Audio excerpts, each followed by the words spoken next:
قرآن پاک نے فرمایا لقد کان فی یوسف و اخوتہ آیات للسائلین.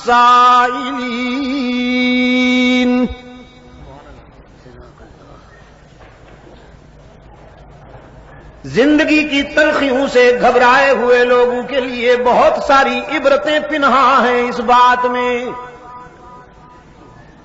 آئیے یوسف اور ان کے بھائیوں کے حالات و واقعات کے آئینے میں اپنا چہرہ دیکھیے. آپ بہت گھبراتے ہیں حالات کی تلخیوں سے، لیکن سوچئے اللہ کے برگزیدہ بندوں کو کن حالات سے گزرنا پڑا. لقد كان في يوسف وإخوته آيات للسائلين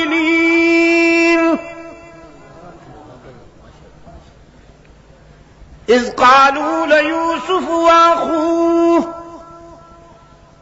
أحب إلى أبينا منا ونحن عصبة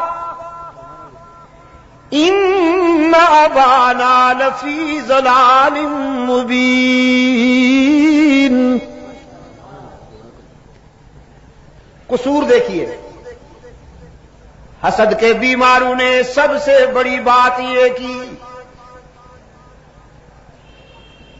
ہم پرانے ہیں، ہم بڑی جماعت ہیں، اور یہ ایک ہے عمر میں بھی ہم سے چھوٹا ہے. کبھی کبھی عمر میں چھوٹا ہونا بھی آزمائش ہو جاتی ہے. ہم بڑی جماعت ہیں اور یہ اکیلا ہے، عمر میں بھی چھوٹا ہے. لیکن والد گرامی کو دیکھیے، بس یوسف کے چہرے پہ نظر جمی رہتی ہے.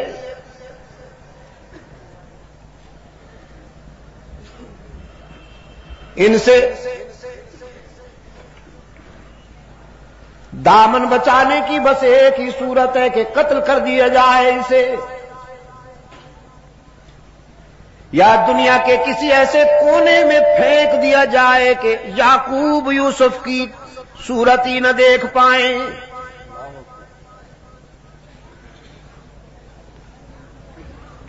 یہ اور اس کا بھائی بنیامین.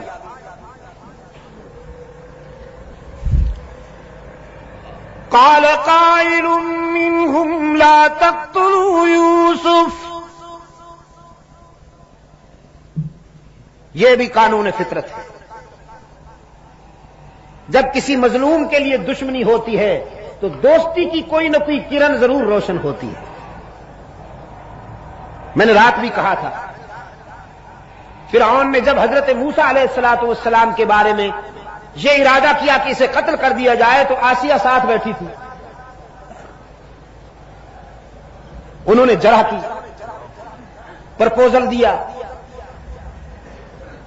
کہ تمہیں غصہ آ گیا ہے ان پر، وہ تو بچہ ہے ابھی تک، اس کو پھول اور انگارے میں فرق نہیں معلوم. یہاں بھی اسی حلقے سے ایک آواز آئی،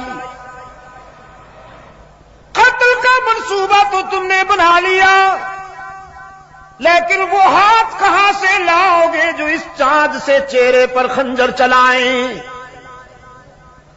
نہیں کر پاؤ گے، یہ کام نہیں کر پاؤ گے. انسان کتنا ہی سنگ دل کیوں نہ ہو جائے، لیکن ایسے چہرے پہ خنجر کیسے چلا سکے گا؟ یہ بات تم سے بھی نہیں ہوگی. تجویز یہ ہے کنویں میں ڈال دو اسے یا کہیں دور چھوڑ آؤ، راہ چلتے مسافر اٹھا کے لے جائیں گے، تمہاری جان بھی چھوٹ جائے گی، قتل کی شقاوت سے بھی بچ جاؤ گے. اور یہی فائنل ہو گیا، یہی فائنل ہو گیا. محبت کا لبادہ اوڑھ کر والد گرامی کے پاس آئے، حضرت یعقوب علیہ السلام کے پاس آئے. قالوا يا أبانا ما لك لا تأمنا على يوسف وإنا له لناصحون. آتے ہی حضرت یعقوب علیہ السلام کی خدمت میں کہنے لگے حیرت ہے کہ آپ ہم پر اعتماد کیوں نہیں کرتے. حالانکہ ابھی عدم اعتماد کی کوئی بات ہوئی ہی نہیں تھی، کوئی نان کانفیڈنس کا ابھی تک نقشہ سامنے آیا ہی نہیں تھا. لیکن انسان کے اندر میں جب چوری چھپی ہوئی ہو، کوئی اور اس کو چور کہے نہ کہے، وہ خود اپنے آپ کو چور محسوس کرنے لگتا ہے. یہ انسانی نفسیات کی بات ہے. اگر ان کے اندر میں یہ چوری نہ ہوتی تو آ کے کہتے کہ ابا جان یوسف کو ہمارے ساتھ بھیجیے، ہم ذرا انہیں باہر لے جانا چاہتے ہیں. اگر اس کا کوئی منفی ری ایکشن سامنے آتا تو پھر کہتے آپ ہم پر اعتماد کیوں نہیں کرتے. لیکن انہوں نے آتے ہی بات ہی یہاں سے شروع کی. ما لك لا تأمنا على يوسف وإنا له لناصحون. کیا بات ہے، آپ ہم پر اعتماد کیوں نہیں کرتے، حالانکہ ہم تو یوسف کے ناصح ہیں اور ہمدرد ہیں. أرسله معنا غدا يلتع ويلعب وإنا له لحافظون. انہیں ہمارے ساتھ بھیجیے، ہم اسے جنگل میں لے جانا چاہتے ہیں. ہر وقت آپ اسے گود میں بٹھائے رکھتے ہیں، ذرا دنیا بھی دیکھے. حفاظت کریں گے، بے فکر رہیے. میں یہ واقعہ نہیں آپ کو سنانا چاہتا، میں اپنے ہدف تک پہنچنے کے لیے تھوڑا سا یہ جھلک دکھا رہا ہوں آپ کو. لے گئے حضرت یعقوب علیہ السلام نے اندیشہ بھی ظاہر کیا، کہیں میرے لخت جگر کو نقصان نہ پہنچ جائے، کوئی درندہ نقصان نہ پہنچا دے. انہوں نے قسمیں کھا کھا کر یقین دہانی کرائی. ہم جماعت ہیں، اتنی بڑی تعداد میں ہیں، ایک یوسف کی حفاظت کرنا کوئی مشکل بات تو نہیں ہے، ہم سب مل کر حفاظت کریں گے، آپ مطمئن رہیے. قرآن پاک نے فرمایا فَلَمَّا ذَهَبُوا بِهِ وَأَجْمَعُوا أَن يَجْعَلُوهُ فِي غَيَابَتِ الْجُبِّ فَأَوْحَيْنَا إِلَيْهِ لَتُنَبِّئَنَّهُم بِأَمْرِهِمْ هَٰذَا وَهُمْ لَا يَشْعُرُونَ. جب لے گئے یوسف کو ویرانے میں اور اپنے پروگرام کے مطابق یوسف کو کنویں میں ڈالنے کے لیے تیاریاں کرنے لگے، رب العالمین نے فرمایا ہم نے یوسف کے دل میں تسلی اتاری، ہم نے یوسف کے دل میں استقامت اور تقویت کے جوہر بھر دیے کہ دشمن تو بہت ہیں لیکن دوست بہت زیادہ طاقتور ہے. یہ تجھے مٹانا چاہتے ہیں لیکن ہمارا فیصلہ ہے کہ ہم تجھے بلند کریں گے. رات میں یہی کہہ رہا تھا. مکہ والے مٹانا چاہتے تھے اور عرش والے نے بلند کرنے کا فیصلہ کیا تھا. یہاں بھی یوسف علیہ السلام کو مٹانے کا پروگرام بنایا گیا، کنویں میں ڈالا گیا. رب العالمین نے روح الامین کو حکم دیا جاؤ میرے پیغمبر کو اپنی آغوش امانت میں سنبھال لو. باپ کی گود میں بھی اتنا سکون نہ ملا ہو جو تیری آغوش امانت میں یوسف کو میسر آئے. یوسف تو محفوظ ہو گئے. کنویں میں جا کر یوسف پشاور کے بے زبانوں محفوظ ہو گئے. کنویں میں جا کر یوسف تو محفوظ ہو گئے. اور برادری، خون چھپانے کے لیے، جرم چھپانے کے لیے ناٹک رچایا۔ یوسف علیہ السلام کا کرتا اتار لیا تھا، اس پہ خون ملا، مصنوعی خون، کسی جانور کے خون سے وہ کرتا رنگین کیا، پھر اسے لکڑی پہ اٹھا کر علم بنایا۔ کیا بنایا؟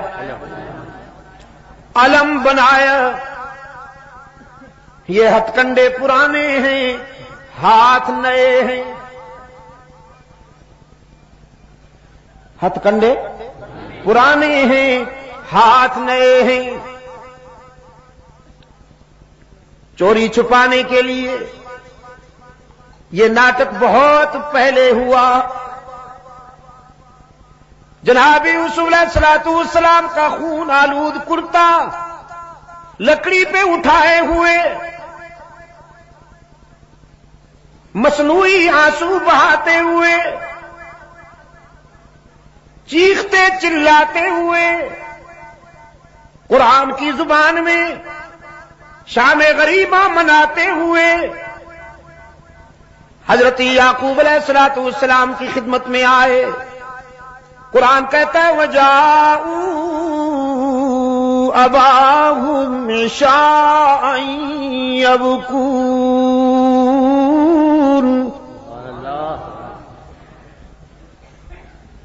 روتے چلاتے ہوئے یعقوب علیہ السلام کی خدمت میں آئے۔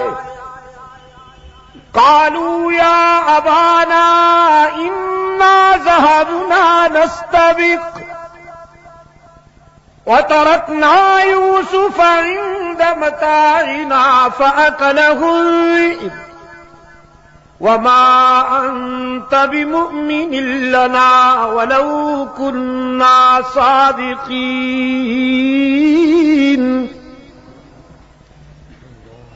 اپنی کہانی بیان کی۔ ابا جان، خطرہ یہ ہے کہ آپ ہماری بات مانیں گے نہیں، حالانکہ ہم محب اور سچے لوگ ہیں، محب اور سچے لوگ ہیں۔ انا ذهبنا نستبق وتركنا يوسف عند متاعنا فأكله الذئب، ہم یوسف کو لے گئے ویرانہ میں، ہم تو کھیلنے میں لگ گئے، بھیڑیا کم بخت آیا، کھا گیا ہمارے بھائی کو۔ کیا کرتے ہم، پتہ ہی نہیں چلا۔ قرآن کریم نے فرمایا اپنے دعوے کے ثبوت کے طور پر وہ کرتا پیش کیا حضرت یعقوب علیہ السلام کی خدمت میں۔ وَجَاءُوا عَلَىٰ قَمِيصِهِ بِدَمٍ كَذِبٍ، جناب یعقوب علیہ السلام کے سامنے جب یوسف کا کرتا پیش ہوا تو بڑے غور سے دیکھا کرتے کو، ہر جانب سے، ہر زاویے سے اسے پرکھا، فرمانے لگے کوئی پڑھا لکھا بھیڑیا تھا، قوم کا فارغ التحصیل، کوئی آیت اللہ قسم کا بھیڑیا تھا نا، میرے بیٹے کو تو کھا گیا، لیکن کرتے پہ ایک بھی دانت نہیں لگا، ناخن بھی نہیں لگا، یہ تو کسی طرف سے پھٹا ہوا ہی نہیں ہے۔ کوئی کوالیفائڈ بھیڑیا تھا، پڑھا لکھا بھیڑیا تھا، شاید اس نے پہلے کرتا اتار کے رکھ دیا ہوگا، پھر میرے بیٹے کو کھا گیا ہوگا، اس کے بعد پھر خون ملا ہوگا۔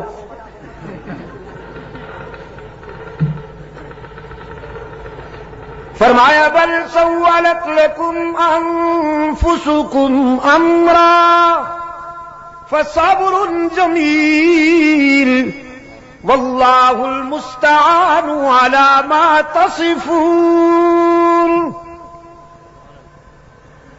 سمجھ گئے ساری کہانی؟ فرمانے لگے تمہارا منصوبہ معلوم ہوتا ہے، یہ سب ناٹک رچا رہے ہو، لیکن میری سنو، اپنے بیٹے سے متعلق یہ دل خراش اور دردناک خبر سننے کے باوجود میں تمہاری ماتمی کاروائیوں میں شرکت نہیں کروں گا، میں تو صبر کا دامن نہیں چھوڑوں گا۔ فصبر جمیل واللہ المستعان علی ما تصفون۔ میں اللہ سے ہی مدد مانگتا ہوں، وہی میرے لخت جگر کا نگہبان ہے اور حفاظت کرنے والا ہے۔ رات بھی بات یہاں آئی تھی، اتفاق سے آج بھی پھر اسی موڑ پہ آ گئی۔ انبیاء اور رسول نے جب بھی مدد مانگی کس سے مانگی؟ عجم کے بیماروں تک ہی کی حرارتیں پہنچاؤ، اللہ عجم کے بھی کے بیماروں کو شفائے کاملہ عطا فرمائے، ان کے فکر و نظر کے اندھیروں کو قرآن کے اجالوں سے دور فرمائے۔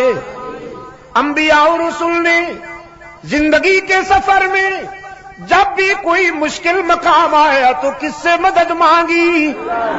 واللہ المستعان علی ما تصفون۔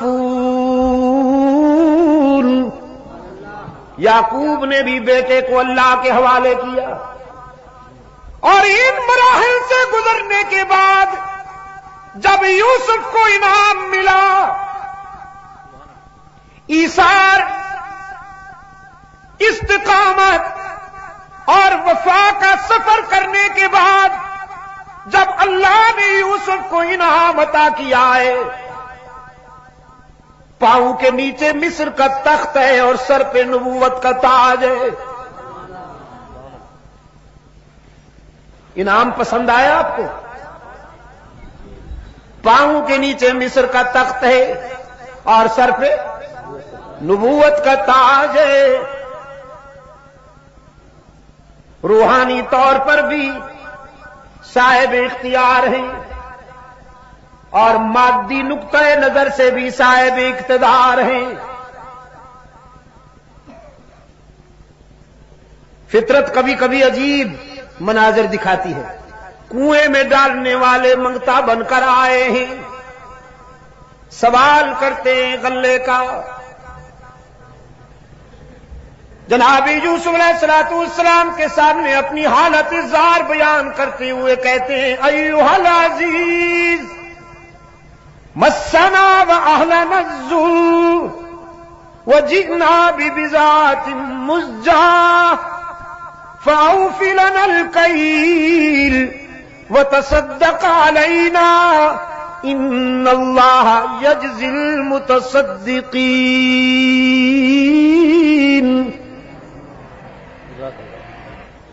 شاہ مصر،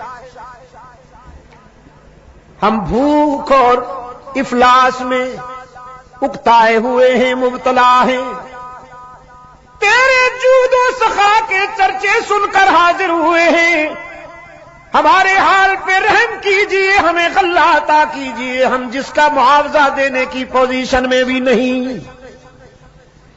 جناب یوسف علیہ السلام نے فرمایا داد و دہش کی بات بعد میں ہوگی، دینے دلانے کی بات بعد میں ہوگی۔ هل علمتم ما فعلتم بيوسف واخيه اذ انتم جاهلون۔ پہلے یہ بتاؤ تم نے یوسف اور اس کے بھائی کے ساتھ کیا کیا تھا، یہ پہلے بتاؤ۔ اور ان بیچاروں کو پہلے بھی شبہ تھا، چہرے کے زاویے بار بار دیکھتے تھے، تجسس تھا، سسپنس تھا کہ یہ چہرہ تو دیکھا بھالا ہے، یہ تو وہم و گمان میں بھی نہیں تھا کہ یہ وہی ہے جس کو کنویں میں ڈال آئے تھے ہم، لیکن تجسس تھا کہ یہ چہرہ دیکھا بھالا ہے۔ اب جب اسی چہرے نے اسی کا نام لے لیا جس کے متعلق وہ سوچ رہے تھے تو اب چونکے، کہنے لگے ہم نے کیا کیا تھا یوسف اور اس کے بھائی کے ساتھ یہ ہم بھی بعد میں بتائیں گے، پہلے آپ بتائیے کہیں آپ وہی تو نہیں۔ اِنَّكَ لَأَنْتَ یوسف، آپ کہیں وہی یوسف تو نہیں؟ جناب یوسف علیہ السلام نے نعرہ لگایا انا یوسف، اب چھپانے کی کوئی ضرورت نہیں، اب مشیت ایزدی یہ تھی کہ حقیقت واضح ہو جائے۔ قال انا یوسف وہذا اخی، الحمدللہ میں وہی یوسف ہوں اور یہ میرا بھائی ہے بنیامین۔ برادران یوسف نے کہا مگر آپ یہاں کیسے؟ ہم تو آپ کو کنویں میں ڈال چکے، آپ کا ماتمی جلوس نکال چکے، جرم چھپانے کے لیے آپ کے کرتے پر خون لگا چکے، ہم تو آپ کو ٹھکانے لگا چکے تھے، آپ یہاں کیسے؟ سیدنا یوسف علیہ نبینا علیہ تسلیم نے فرمایا قد من اللہ علینا، یہ میں آپ کے دل کی گہرائیوں میں اتارنا چاہتا ہوں۔ یہاں اپنے دادے کا نام نہیں لیا، باپ کا نام نہیں لیا، تم تو مجھے مٹانا چاہتے تھے لیکن جانتے ہو میں کس کا پوتا ہوں، جانتے ہو میرا باپ کون ہے، نہ دادے کا نام لیا نہ باپ کا، اور اگر لے بھی تو دادا ابراہیم ہے، باپ یعقوب ہے۔ دادا وہ ہے جس کی نسل سے کم و بیش 14,000 انبیاء پیدا ہوئے، ابراہیم علیہ السلام کی نسل سے کم و بیش 14,000 انبیاء پیدا ہوئے اور انہی کی نسل سے رحمت عالم صلی اللہ علیہ وسلم آئے، لیکن یوسف کی زبان پر دادے کا نام بھی نہیں آیا، باپ کا نام بھی نہیں آیا۔ کیوں؟ کہ مشکلات میں کام آنا نہ دادے کا منصب ہے نہ باپ کا، مشکلات میں کون کام آیا کرتا ہے؟ جزاکم اللہ۔ مشکلات و مصائب میں کام آنے والا کون؟ پشاور کے روشن ضمیروں، مشکلات و مصائب کے گرداب میں، مصائب کے بحر زخار میں الجھے ہوئے سفینوں کو کنارے لگانے والا کون؟ یعقوب نے جب پکارا تو کسے؟ یوسف کے لبوں پہ نام آیا تو کس کا؟